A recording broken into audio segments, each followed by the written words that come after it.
ఒక పెద్ద వార్తనైనా సరే లోపల పేజీల్లో వేసేసి నార్మల్గా తీయడం, అదే ఓ చిన్న వార్తనైనా సరే ఒక గ్లోరిఫై చేసేసి చూపించడం అన్నటువంటిదే మనకి తెలుగు మీడియాకి పట్టిన దరిద్రం. ఇప్పుడు ఇండియన్ మీడియాకి కూడా పట్టిన దరిద్రం అనుకోండి.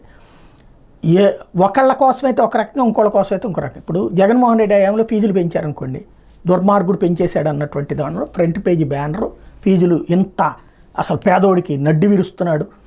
అదే ఇప్పుడున్న జగన్ చివరిలో వాడిన పదం ప్రకారం అయితే కనుక పెత్తందారు ప్రభుత్వం, ఎవరు పెత్తందారి అని కూడా రాసేవాళ్ళు.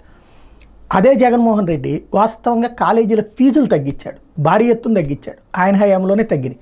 అయితే ఆ ఫీజులకి, ఏది ఇంజనీరింగ్ ఫీజులకి తగ్గిస్తే దాని మీద వాళ్ళు కోర్టులకు వెళ్ళినా కోర్టులు కూడా చివరికి 40,000 ఉంచమని. అయితే ఇప్పుడు తెలివిగా ఆ ఫీజులు పెంచేశారు. ఇంజనీరింగ్ కాలేజీలకు కనీస ఫీజును ప్రభుత్వం 43,000కి పెంచింది. గత ప్రభుత్వంలో ఫీజులు తగ్గించడం మీద యాజమాన్యాలు న్యాయస్థానాన్ని ఆశ్రయించే ఉన్నత విద్యా నియంత్రణ పర్యవేక్షణ కమిషన్ గత ఏడాది జూన్లో సిఫార్సు చేసిన ఫీజులు అమలు చేయాలని న్యాయస్థానం ఆదేశాలు ఇచ్చిన నేపథ్యంలో యాజమాన్యాలతో ప్రభుత్వం చర్చలు జరిపింది. కనీస ఫీజు 45,000 ఇవ్వాలని యాజమాన్యాలు కోరితే 43,000 ఇచ్చేందుకు ఆమోదం తెలిపింది.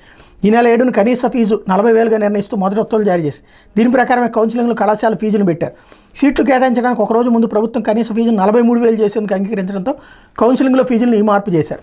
సీట్లు పొందిన అభ్యర్థులకు ఇచ్చిన లేఖలో కనీస ఫీజు 43,000గా ప్రభుత్వం పేర్కొంది. అది ఇక్కడ ఏంటి అసలు విషయం, ఫీజుని సైలెంట్గా పెంచేశారు. అదే ఇంజనీరింగ్ కౌన్సిల్గే ఇంతకుముందు తేల్చింది 40,000 అని తేల్చింది. ఆ 40,000నే దాని ప్రకారమే కట్టించుకోమని కోర్టు కూడా చెప్పింది. ఇప్పుడు సైలెంట్గా 3,000 పెంచేసి ఆ వార్త లోపల పేజీల్లో కోర్టు ఆదేశాల మేరకే పెంచినట్టు రాస్తున్నారన్నమాట. అది స్పెషాలిటీ ఇక్కడ.